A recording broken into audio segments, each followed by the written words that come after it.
Welcome back, YouTube. We are here to talk about what's going on in the UK, because apparently they're really pushing hard for this digital ID, right?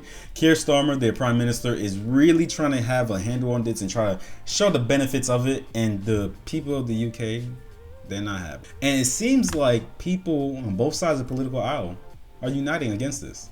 So let's jump right in. Protests have been held in London over the introduction of digital identification. The ID will be needed in order to live and work in the UK. Well, thousands have actually taken part in this through central London this afternoon, culminating here at Downing Street, where they wanted to make the point right outside the seat of power.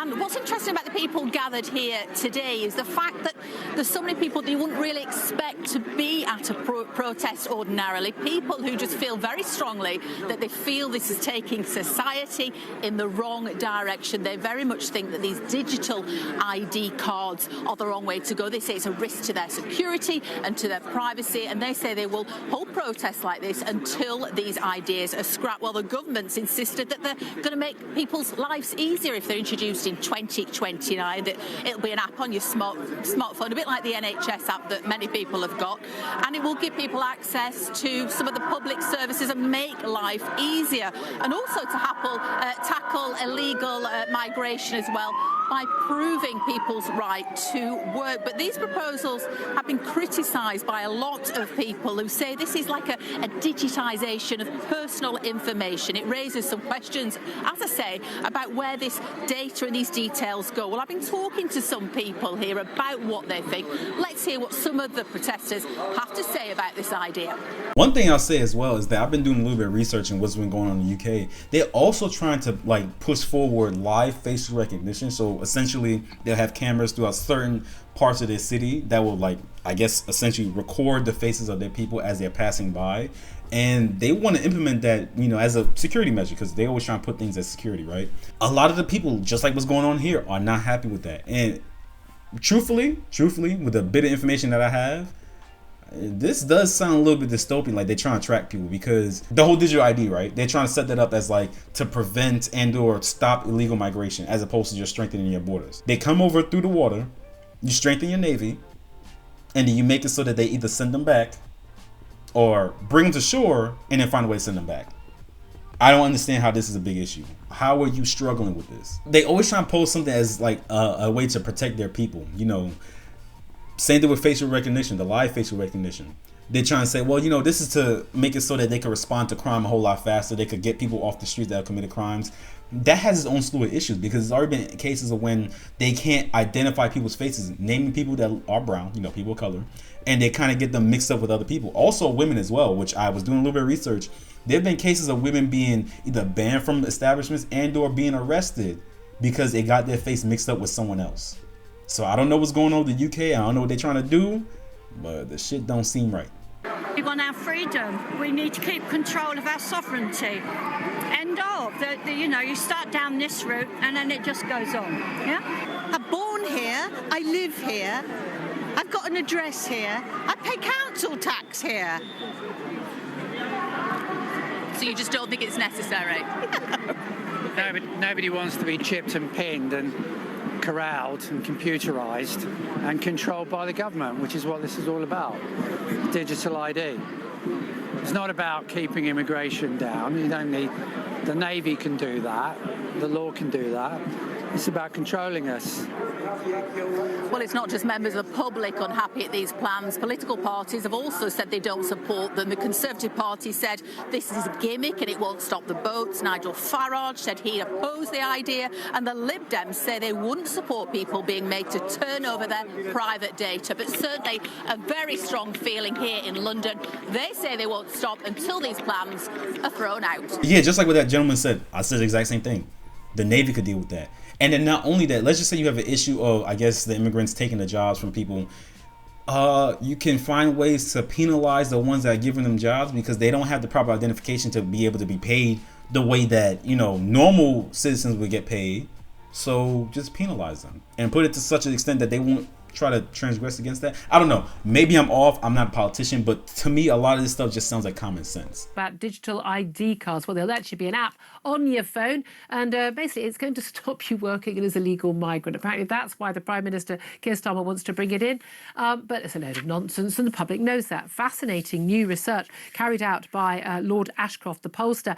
He's done a big focus group, found that voters of all political backgrounds oppose the policy. They believe digital ID will be ineffective, it will be costly, it's a massive hacking risk, and it will be used to control our behaviour. Well, ain't the great British public as commonsensical and wise as I always thought they were? Let's talk about this with Freedom campaigner Montgomery Toms.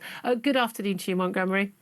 Hi there. Thank you so much for joining us. I was really encouraged to see this. I have to say, this poll results, well, it was a survey, a focus group, because so many people have been sold the lie that, life would be so much simpler and easier if we all had digital ID, and it would be safer too.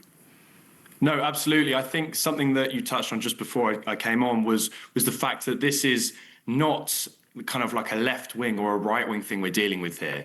I've spoken to so many people who just say we don't want to be tracked, surveilled and monitored. It's not about left wing, it's not about right wing. This is about our privacy and distancing the state away from the individual. And the other thing is, it's quite shocking to when you realise how out of touch Labour is with the British public. Like, I think that they genuinely believe that the public want this, and I think they're quite taken aback and shocked by the reaction that they've had. Yeah, and indeed, I mean, was it 2.5 million people within a few days had signed? That's a lot of people to bother to sign a petition. I'm not a petition signer, you know what I mean? I very rarely. That's a lot of people who went, yeah. And given that it wasn't an immediate thing, it wasn't something that was coming in next week or a big scandal, it's quite interesting. But also, I mean, look, no one believes the nonsense that it's going to stop people who are coming here illegally on boats from working illegally and be that pull for those who are arriving as fake asylum seekers. I mean, because all these people who are employing these people on the black market right now are going to suddenly go, oh no, but you haven't got digital ID, I can't employ you. I mean, it's almost like they're taking us for fools. She's absolutely right. They both are. I don't think the government thought that the people would take it, well. I think they probably knew we might get some backlash. I don't think they were expecting the amount of backlash that they got. When they talk about the petition, I showed it on a previous video I had done. I'll have it linked down below, where it was like 2.5 or 2.8 million within the first 48 hours. And just like what you said, that's quick. That's quick. Not a lot of people petition people, but they stood up and they said, hell no, we won't go. No, well, they are, and they have been. But the really quite depressing thing is we might have a few more years left. And it's the public's responsibility to make their voices heard. We're seeing demonstrations emerging across the UK. There was one recently, one of the larger ones we've seen, where the public just aren't having it. And there's no infighting on this front. It really is just a discussion of no. And people ask, how can we combat this? And I suppose there are lots of steps. We can sign petitions, we can speak to our MP, we can speak to our neighbours, outreach, social media. But ultimately, we are going to have to get to a point, potentially, where mass non-compliance is going to be one of the core solutions. But that said, it's all very well, and I think people, it's like when we talk about lockdowns and things like that as well, and people go, oh, well, I never wore a mask, or I never comply with this or that. Well, that's easy to do in certain jobs, isn't it? But other people will find they physically can't get a job if literally their employer goes, I can't employ you if you don't produce your ID.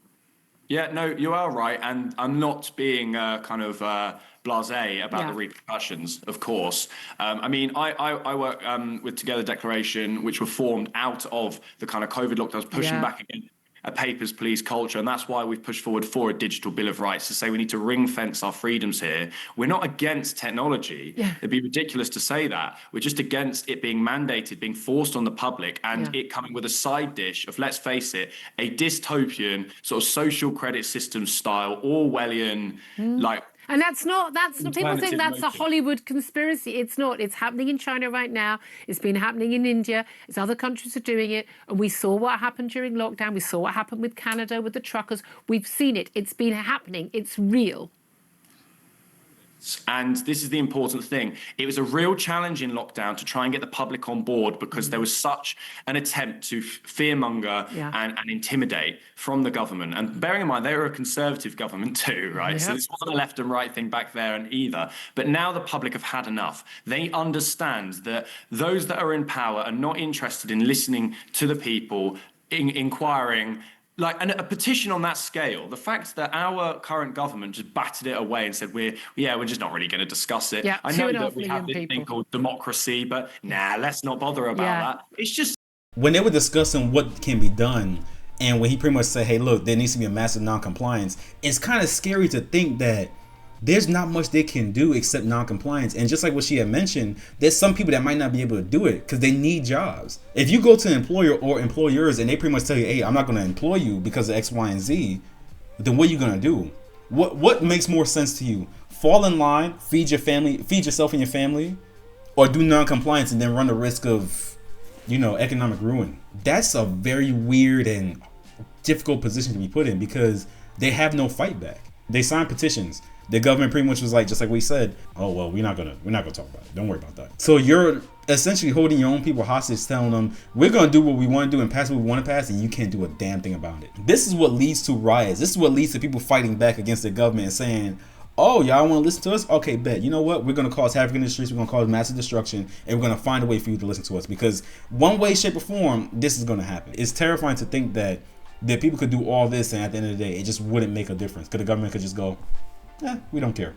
It's insane. If they think we're all on the fringes, they're quite wrong, and you're quite right. It's left and right uniting on this, but also it's just people who've been paying attention. Montgomery Toms, who's a freedom campaigner, thank you so much for joining us. Do come on the show again. I appreciate you joining us. Claire Pissell, digital ID. It's very easy. People say, well, I wouldn't use it. We need to stop it happening in the first place. Yeah, we do. It's the mission creep. It's not just for jobs. Where else is it going to take us? Don't trust. Good question. Where else is it going to take you? I'm not going to make any speculation because that's not what I'm here to do.